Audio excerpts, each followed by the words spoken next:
Apakah kita pakai talenta itu untuk mengejar ambisi atau untuk kemuliaan nama Tuhan? Apakah kita pakai posisi kita untuk menekan orang lain atau memberdayakan orang lain? Apakah kita pakai berkat yang kita miliki untuk memuaskan diri sendiri atau untuk memberkati orang lain? Talenta yang kita punya ini bukan cuma dipakai di bumi, bukan cuma dipakai dalam kerajaan 1000 tahun damai, tapi juga akan dipakai dalam kekekalan. Itu sebabnya, latihlah, jadilah excellent, dan jadilah berkat bagi sama.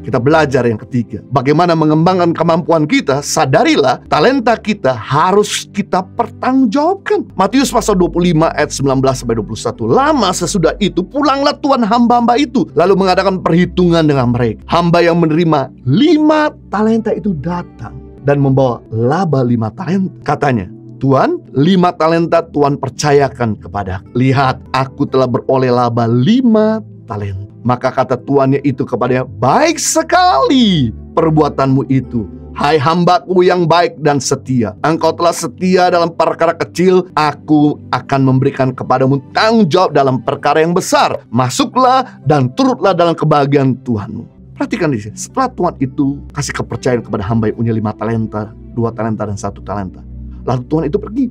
Dan masing-masing hamba harus mempertanggungjawabkan. Suatu kali nanti Tuhan itu datang. Dan begitu Tuhan itu kembali mengadakan perhitungan dengan hamba-hambanya. Hamba yang punya 5 talenta dan 2 talenta, dia berhasil mengembangkannya. Maka mereka menerima pujian dari Tuhan. Mereka bahkan beroleh tambahan dari Tuhannya talenta. Dan masuk dalam kebahagiaan bersama dengan Tuhan. Sedangkan hamba yang punya 1 talenta itu tidak mengembangkannya. Apa yang terjadi begitu Tuhan itu datang, Tuhan itu marah dan berkata kepada hamba yang malas itu, hai hambaku yang malas dan jahat.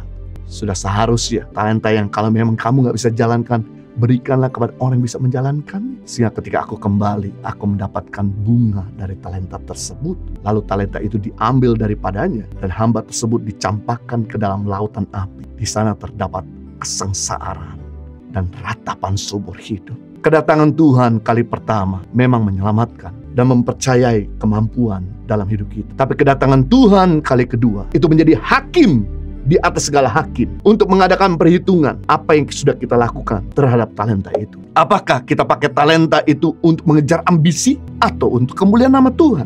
Apakah kita pakai posisi kita untuk menekan orang lain atau memberdayakan orang lain? Apakah kita pakai berkat yang kita miliki untuk memuaskan diri sendiri atau untuk memberkati orang lain? Ingat, Matius pasal 25 ayat 31-46. Pada waktu Yesus datang kali kedua, dia akan memisahkan antara Kristen domba di sebelah kanan masuk surga dan Kristen kambing di sebelah kiri masuk neraka. Berarti tidak semua orang Kristen, tidak semua anak-anak Tuhan masuk surga. Orang Kristen kambing yang di sebelah kanan masuk surga. Tuhan Yesus berkata, ketika aku lapar, kau memberi aku makanan. Ketika aku haus, engkau memberi aku minuman. Ketika aku telanjang, engkau memberi aku pakaian. Ketika aku mengalami musibah, engkau memperhatikan aku. Ketika aku sakit, engkau merawat aku. Barang siapa melakukan seseorang yang paling hina ini, engkau sedang melakukan untuk aku. Kepada Kristen kambing di sebelah kiri yang masuk neraka, Tuhan Yesus ngomong begini, ketika aku lapar, engkau gak pernah memberi aku makanan. Ketika aku susah, engkau tidak menolong aku. Ketika aku dalam keadaan musibah, engkau tidak membantu aku. Engkau lupa bahwa aku ada di tengah-tengah orang yang susah di kalangan kamu. Itu sebabnya mari pakai talenta kita. Bukan hanya untuk mengejar ambisi, tapi justru bisa memberdaya orang lain. Ada 3 tujuan Tuhan memberikan talenta atau skill. Yang pertama untuk mencari nafkah. Yang kedua, supaya kita bisa berdiri dan kaki kita sendiri. Dengan talenta kita dagang, musik, nyanyi, menulis, desain, dan lain sebagainya. Agar kita bisa cari nafkah dan agar kita bisa berdiri di atas kaki kita sendiri.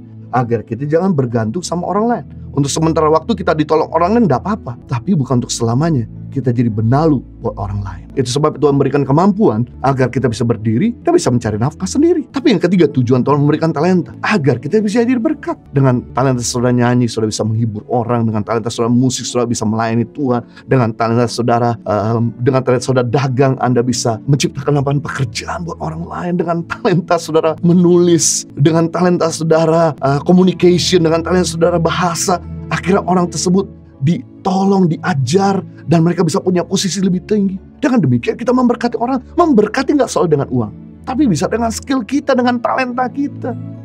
Luar biasa.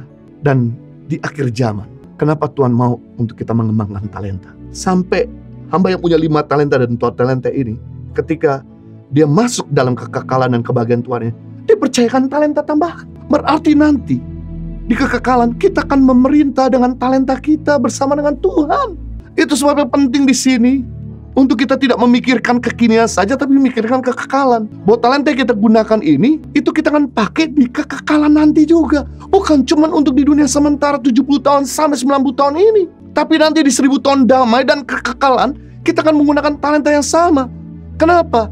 Karena firman Tuhan berkata, hanya cuma orang yang excellent yang akan duduk bersama raja-raja. Nggak mungkin petinggi-petinggi itu memakai orang yang biasa-biasa. Apalagi raja segala raja, pasti dia akan pakai orang-orang yang excellent di bidangnya. Firman Tuhan berkata luar biasa sekali bahwa di akhir zaman, pada waktu Tuhan Yesus datang kembali ke bumi bersama dengan orang-orang kudus, dia akan memerintah di bumi selama 1000 tahun lamanya. Dan kita semua yang menjadi pengikut yang akan memerintah bersama dengan Tuhan. Bukan artinya kita menyembah saja, tapi kita akan melakukan aktivitas seperti di bumi ini. Cuman bedanya raja segala raja, presiden segala presiden, itu Tuhan Yesus. Berarti kalau kita punya talenta yang excellent, kita akan jadi kepercayaannya Tuhan untuk memerintah. Kalau saudara excellent dalam masak, mungkin saja saudara jadi tukang masaknya Tuhan. Kalau saudara excellent dalam mengendarai mobil, gak pernah nabrak, saudara mungkin jadi supirnya Tuhan. Saudara excellent dalam manajemen, mungkin aja saudara akan jadi manajemen pemerintahannya Tuhan, segala Tuhan, raja segala raja. Kalau saudara mungkin excellent di dalam nyanyi,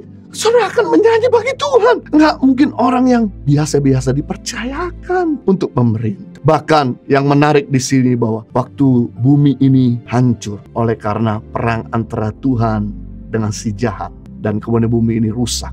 Dikatakan dalam Wahyu pasal 22, surga terbuka dan kemudian turunlah kota yang baru. Ini disebut dengan Yerusalem baru. Dan kita pindah dari bumi yang lama masuk ke kota Yerusalem yang baru, yaitu surga. Wahyu pasal 22, 5. Dan malam tidak ada lagi di sana, sebab mereka tidak memerlukan cahaya lampu dan cahaya matahari, karena Tuhan sendiri menjadi terang. Sebab Tuhan akan menerangi mereka, dan mereka akan memerintah sebagai raja. Rajanya kecil, yaitu kita semua yang excellent, sampai selama-lama. Jadi rupanya talenta yang kita punya ini bukan cuma dipakai di bumi, bukan cuma dipakai dalam kerajaan 1000 tahun damai, tapi juga akan dipakai dalam kekekalan. Itu sebabnya latihlah, jadilah excellent, dan jadilah berkat bagi sama. Jadi kita belajar hari ini bagaimana mengembangkan kemampuan kita. Yang pertama, sadarilah setiap manusia lahir dengan kemampuan dan kapasitasnya. Yang kedua, sadarilah talenta setiap orang itu berbeda-beda, kita saling melengkapi. Dan yang ketiga, sadarilah talenta kita harus kita pertanggungjawabkan di hadapan Tuhan.